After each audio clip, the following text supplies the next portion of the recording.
November 2, 1943. Bougainville, 547 hours. The jungle breathes in the pre-dawn darkness, a rhythm of insects and distant waves that has persisted unchanged since before men brought war to this island. Captain Takeshi Kojima of the Special Naval Landing Forces. What the Americans have begun calling Japanese Marines lies pressed against volcanic soil still warm from yesterday's sun. His patrol has been moving through the coastal rainforest for 3 hours, advancing toward what reconnaissance has identified as a weakly defended American beachhead. The plan, briefed by commanders who have never left Rabaul, assumes American artillery will be heavy, roadbound, impossible to maneuver in this terrain of ravines and razor-edged ridges. Then the world cracks open with a sound like silk tearing, and the tree 20 meters ahead of Kojima simply ceases to exist, not explodes. That word implies chaos, randomness. This is surgical. The 75 May shell impacts at the base of the trunk with such precision that the massive ironwood tree falls in a direction that seems geometrically calculated, crushing 2 of Kojima's men with the indifference of a closing door. Before the echo fades, another round lands, then another, each shell arriving with the methodical spacing of a metronome, each detonation exactly where it would cause maximum disruption to a patrol moving in standard Japanese infantry formation. Kojima has experienced American artillery before. The massive 105 EM and 155 EM guns that thunder from fixed positions, throwing shells with the subtlety of earthquakes. But this is different. This fire is intimate, responsive, accurate to a degree that violates what he understands about the limitations of indirect fire in jungle terrain. The shells are not area weapons hoping to catch something in their radius. They are arriving as if the gunners can see through the canopy, as if they are not firing at a map coordinate but at him. What Kojima cannot see, 1,900 meters to the east, is the weapon that has already killed 8 of his men. The Mohn 116-75M pack howitzer, a piece of artillery so elegantly designed that American gunners have begun to speak of it with the reverence other men reserve for sacred objects. The gun weighs 1,439 pounds, light enough to be disassembled into 6 loads and carried by mules through terrain where no vehicle can travel, light enough to be manhandled by its crew up slopes that would defeat heavier guns. But lightness is not its miracle. The miracle is what American engineers have achieved within that weight. A weapon capable of throwing a 15-pound shell nearly 9,000 yards with an accuracy that Japanese artillery officers, trained on doctrine written in 1925, consider theoretically impossible for a gun this size. Sergeant Daniel Kowalski, gunner for Battery B 11th Marines, sits behind his howitzer in a clearing carved from jungle so thick that sunlight arrives in coin. His gun is positioned on ground that a Japanese-type 92 battalion gun, the closest Imperial Army equivalent, could never occupy. Uneven, angled, the kind of terrain where heavy guns would tip or require hours of emplacement preparation. But the pack howitzer's carriage includes a traversing mechanism so precise that Kowalski can adjust aim in increments of 1 mil, a measurement so fine it represents roughly 1 yard of deviation at 1,000 yards distance. The forward observer's coordinates arrive by radio, spoken in the clinical language of angles and distances. Kojima's patrol, moving through grid square 4,582, bearing 273 degrees, range 1,900 meters. Kowalski's crew adjusts elevation with a hand crank that moves with the smoothness of a Swiss watch mechanism. They set the range using printed firing tables calculated by mathematicians at Aberdeen Proving Ground who have factored for temperature, humidity, propellant temperature, even the rotation of the Earth. The entire adjustment process takes 45 seconds. The Japanese doctrine that Kojima learned at a Tajima Naval Academy treats artillery as a blunt instrument, useful for preparatory bombardment, for softening fixed positions, for creating general havoc in areas measured in hundreds of meters. The concept of surgical precision, of dropping single shells onto moving patrols through triple canopy jungle, belongs to a category of warfare his training never addressed. Japanese pack artillery, lighter, simpler, designed for an army that prizes portability over accuracy, can be aimed at map squares.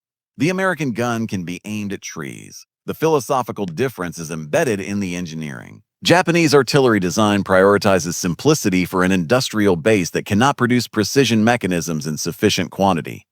Their gun sights are adequate. Their fire control is functional. Their accuracy is acceptable for the massed infantry assaults that Japanese doctrine envisions, where close enough is sufficient because the target is a trench line or a village, something that stays still and occupies space measured in acres.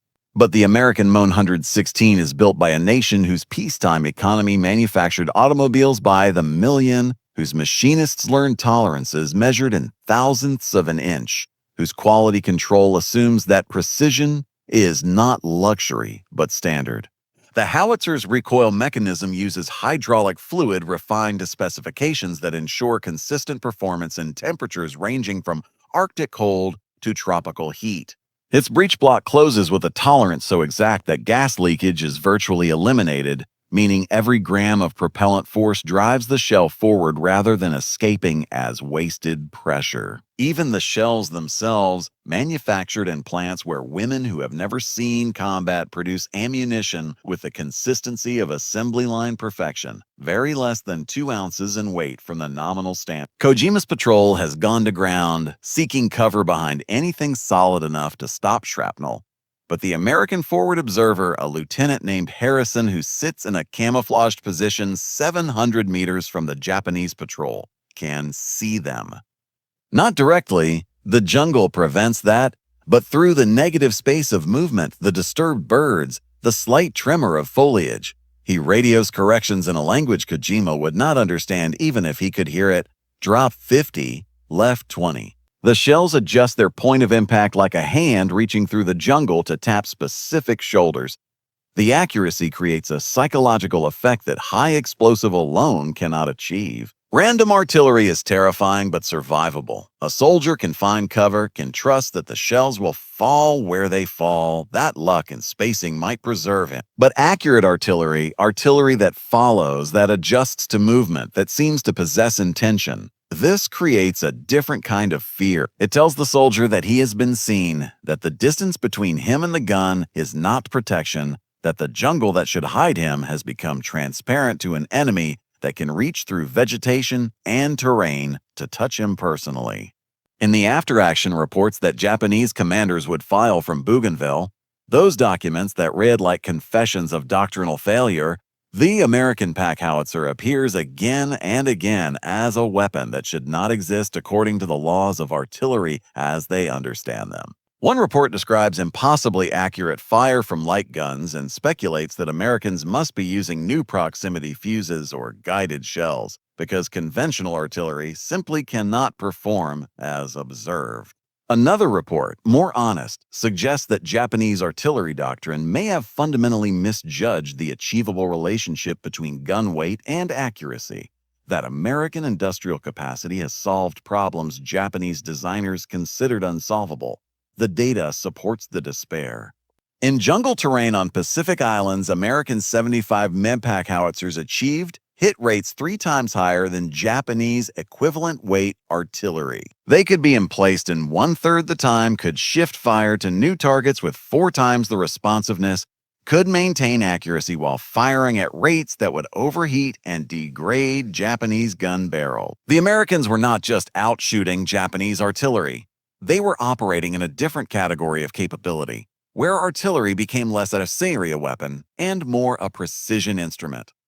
Kojima would survive Bougainville, one of the few Japanese officers to be evacuated before the island fell. In the debriefing room in Rabaul, he would try to explain to staff officers what the American guns could do, how they seemed to see through jungle, how they fired with accuracy that seemed to violate physics.